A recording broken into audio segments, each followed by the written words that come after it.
फिल्मों और ड्रामों ने इन्हीं खवातीन के दिल में एक फिल्मी हीरो पैदा कर दिया। गुजरांवाला में मास्टर की तलबा ने एक वैन ड्राइवर के चक्कर में अपने पढ़े लिखे और मोहब्बत करने वाले शौहर से फुला ले लिया। इतनी होशियारी से ये खेल खेलते हैं कि वो किसी न किसी तरीके अपने घिनौने मकसद में कामयाब हो जाते हैं। इन लोगों को अपने घर की बिरयानी के अलावा बाई के रंग बिरंगे खाने की लत लग चुकी होती है। दोनों की सूरत में एक चीज लाजमी होगी और वो है मियां और बीवी के दरमियान अलहदगी, और कभी कभार नतीजा तलाक या खुदकुशी की सूरत में सामने आता है।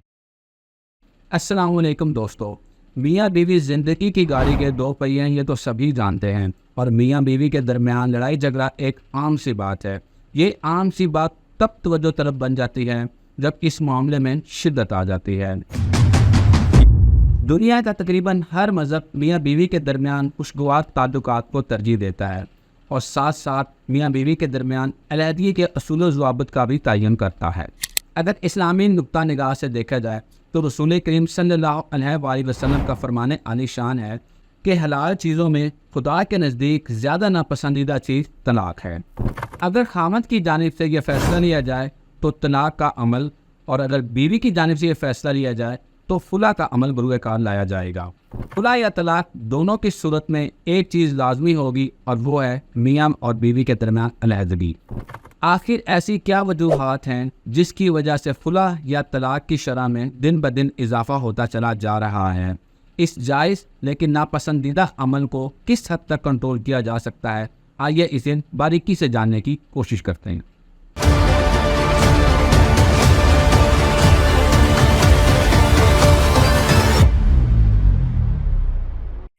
एक मुहतात अदाद-ओ-शुमार के मुताबिक सिर्फ शहर कायद में 2005 से 2008 तक तकरीबन 75,000 मुकदमात कराची की ख़ानदानी अदालतों में रजिस्टर्ड किए गए थे।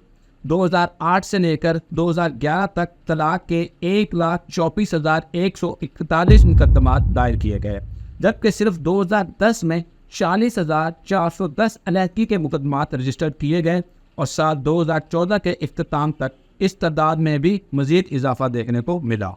2019 में 11,143 मुकदमात दर्ज किए गए, जिनमें से 4,752 का फैसला हुआ और 2,000 ख़वातीन तलाकशुदा हुई, जिससे 2,100 बच्चों की ज़िंदगियाँ मुतासर हुई।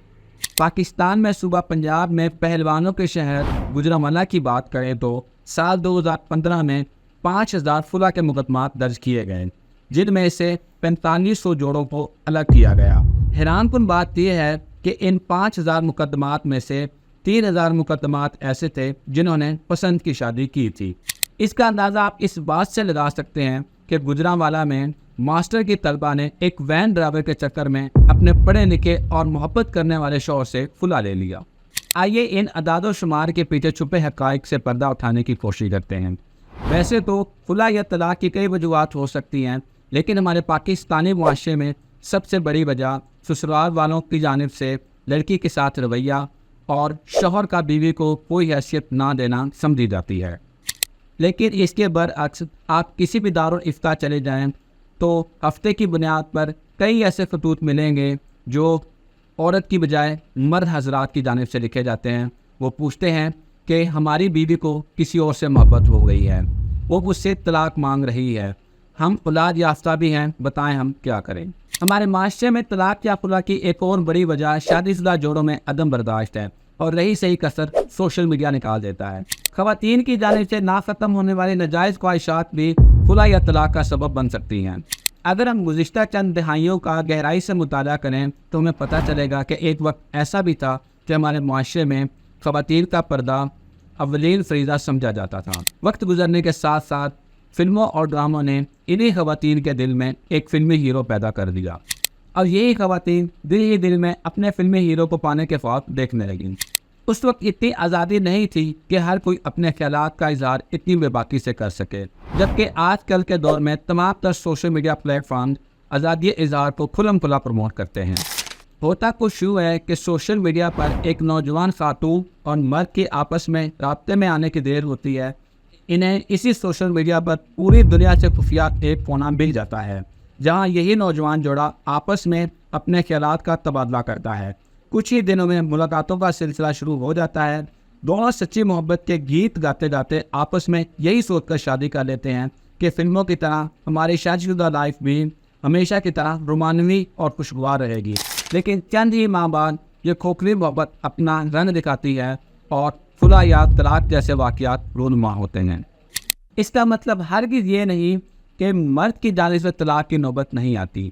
मर्द की जानिब से इस मामले को समझने के लिए हमें थोड़ा गहराई में जाकर डिस्कस करना होगा। वो कहते हैं ना, इंसान अपनी सोबत की वजह से पहचाना जाता है। अगर बुरी सोबत हो तो यही लोग अपने जहन में इखलाक से गिरे हुए ख्यालात लेकर चौको चौराहों में आती जाती लड़कियों को ताड़ने के लिए खड़े हो जाते हैं। इनमें से कुछ लोग तो लड़कियों पर आवाज़ें भी कसते हैं। इसी किस्म के कुछ लड़के कॉलेज या यूनिवर्सिटियों में मुख्तलिफ हीने बहाने बनाकर लड़कियों को अपनी तरफ राग़िब कर लेते हैं। कुछ लोग तो इतने माहिर होते हैं और इतनी होशियारी से ये खेल खेलते हैं कि वो किसी न किसी तरीके अपने घिनौने मकसद में कामयाब हो जाते हैं। अब आप खुद अंदाज़ा लगा सकते हैं कि ऐसे हज़रात जिन्होंने शादी से पहले किसी औरत के साथ नाजायज़ ताल्लुकात कायम किए हों या किसी बाइज़्ज़त औरत की इज़्ज़त को पामाल किया हो, तो ये लोग शादी के बाद अपनी बीवी से किस हद तक मुतमईन हो सकते हैं, क्योंकि इन लोगों को अपने घर की बिरयानी के अलावा बाई के रंग बरंगे खाने खाने की लत लग चुकी होती है। ऐसे मर्द हज़रात शादी के बाद बाहर मुंह मारते हैं और उनकी असलियत एक ना एक दिन सबके सामने आ जाती है और नतीजा खुला की सूरत में सामने आता है। मेरे नाना जी कहा करते थे कि पुराने वक्तों में जब शौहर और बीवी के आपस में लड़ाई होती थी तो बीवी फौरी तौर पर सारा झगड़ा अपने वालिदैन को नहीं बताती थी। शौहर काम पर चला जाता था। शौहर के वापस आने तक मियाँ बीवी दोनों का गुस्सा ठंडा हो चुका होता था। दोनों मुख्तलिफ किस्म के बहाने बनाकर एक दूसरे के साथ पहले जैसा होने की कोशिश करते थे। खाना खाते थे, चहलकदमी करते थे और इसी तरह अपने घरेलू मामलात को एडजस्ट करने की कोशिश करते थे। लेकिन आज के दौर में इधर मियाँ बीवी के दरमियान हल्की फुल्की तकरार हुई नहीं, उधर मोबाइल के ज़रिए बीवी ने अपने मेके वालों को तमाम तर हेडलाइंस तफसीर के साथ बता दी। और तो और कुछ मन चली और जल्दबाज किस्म की ख़वातीन फेसबुक और व्हाट्सएप पर फौरी मूड ऑफ होने का स्टेटस लगा देती हैं। ऐसा होने की देर होती है कि पूरा ख़ानदान आग बबूला हो जाता है और कभी कभार नतीजा तलाक या खुदकुशी की सूरत में सामने आता है। अब बात करते हैं कि खुला या तलाक की शरह में कैसे कमी वाक़ई हो सकती है। हमारे माशरे में शादियाँ कैसे होती हैं? अगर लड़के वाले लड़की देखने जाएँ तो लड़की क्या करती है? खाना पका लेती है, उसे घरदारी आती है, कितनी पढ़ी लिखी है। अगर इन तमाम मामलात में लड़की पास हो जाए तो लड़की को कबूल कर लिया जाता है।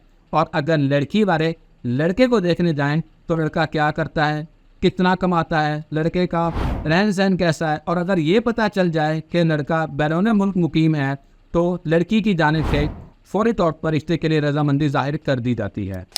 लेकिन कोई ये नहीं देखता कि लड़की और लड़के का माजी कैसा गुजरा है।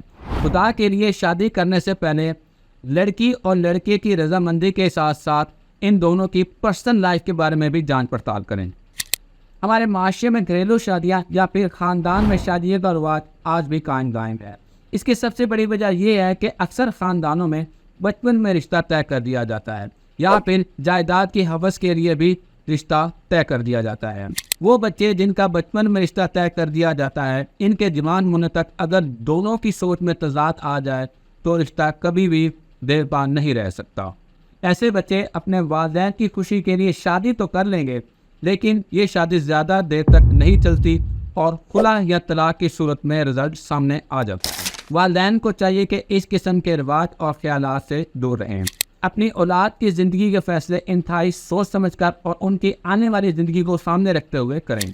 इस मामले में सबसे बुनियादी किरदार माओं का होता है। माओं को चाहिए कि अपनी औलाद की तरबियत अच्छे तरीके से करें।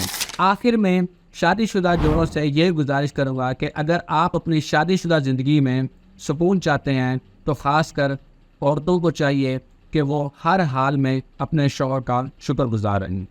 शौहर जितना भी कमाता है उसी में गुजारा करने की कोशिश करें, नाजायज़ ख्वाहिशात पर काबू पाएँ और शौहर को चाहिए कि बाहर गलत सोसाइटी से परहेज़ करें, अपनी फैमिली को टाइम दें और अपनी फैमिली में छोटे छोटे खुशियों को एंजॉय करने की कोशिश करें। इस्लाम में हर तरह की कामयाबी के लिए रहनुमाई वजूद है, इसलिए अपने आप को मुकम्मल तौर पर दीन में दाखिल कर ली, क्योंकि जब दीन एक घर के मर्द तक आता है तो घर की दहलीज तक आता है। और जब दीन घर की औरत तक आता है तो उसकी 7 नस्लों तक दीन जाता है।